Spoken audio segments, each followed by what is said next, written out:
Top quality और consistent performance के लिए सिर्फ सिल्वर पंप नाम याद रखना। बोगस हत्या लाइसेंसના મામલે એટીએસને મોટી સફળતા મળી છે। મુખ્ય આરોપી શૌકત અલીની ધરપકડ થઈ ગઈ છે। એટીએસ દ્વારા નાગાલેન્ડથી શૌકત અલીની ધરપકડ કરાઈ છે। શૌકત અલીની હરિયાણામાં હથિયારની દુકાન છે। બોગસ લાઇસન્સ કૌભાંડનો માસ્ટરમાઇન્ડ છે શૌકત અલી। શૌકતના ત્યાં ઘણા સંપર્ક છે। એ પોતે ત્યાં લાકડાનો બિઝનેસ બી કરતો હતો અને એ સિવાય આ ધન અપાવવાનું કામ જે કરતો હતો એટલે લોકલ એણે એક રૂમ ભાડે રાખીને પોતે રહેતો હતો અને ત્યાં એના સરકારી કચેરીઓમાં પણ અવરજવર છે અને સંપર્ક પણ છે। સરકારી કચેરીમાં અવરજવર છે, ત્યાં કોઈની સાથે કનેક્શન ખરું? કારણ કે જે ડોક્યુમેન્ટ અહીંયા આપવામાં આવતા હતા અત્યાર માટે માત્ર આધાર કાર્ડ કે પાન કાર્ડ હતા, બીજા ડોક્યુમેન્ટ બોગસ બનતા હતા, તેમાં તેનો શું રોલ? જે બોગસ ડોક્યુમેન્ટ એણે રજૂ કરી અને યુઆરએન નંબરમાં રિટર્નર તરીકે અહીંના ગુજરાતના માણસોના નામ દાખલ કરાવેલ છે।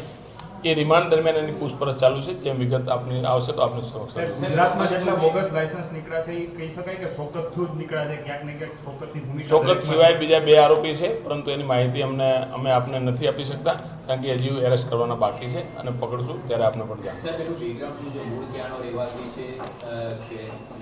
મૂળ હરિયાણા નૂહનો એ વતની છે અને એની ત્યાં 2 દુકાન છે। એક એમના બ્રધરની દુકાન છે અને એક શૌકત પોતાની દુકાન છે અને જેનો પરવાનો હથિયાર વેચવાનો છે અને એના આધારે એનો બિઝનેસ કરતો। સાહેબ, એના ભાઈની સંડોવણી ખરી? કારણ કે એના ભાઈ પાસેથી આ જ પ્રકારનો હજી તપાસ એની ચાલુ છે।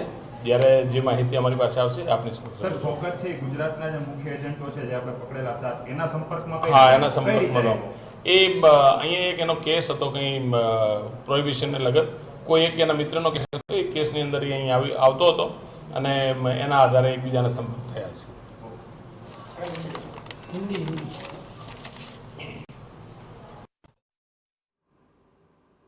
कि लास्ट 7 अप्रैल 2025 को एक एटीएस ने 2/2025 के ऑफेंस रजिस्टर किया गया आर्म्स एक्ट के अंतर्गत।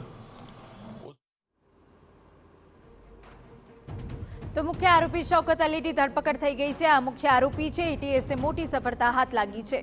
મણિપુર નાગાલેન્ડના એજન્ટો સાથે સંપર્કમાં હતો શૌકત અલી। ગુજરાતના એજન્ટો શૌકત થકી બોગસ હથિયાર લાયસન્સ કઢાવતા હતા।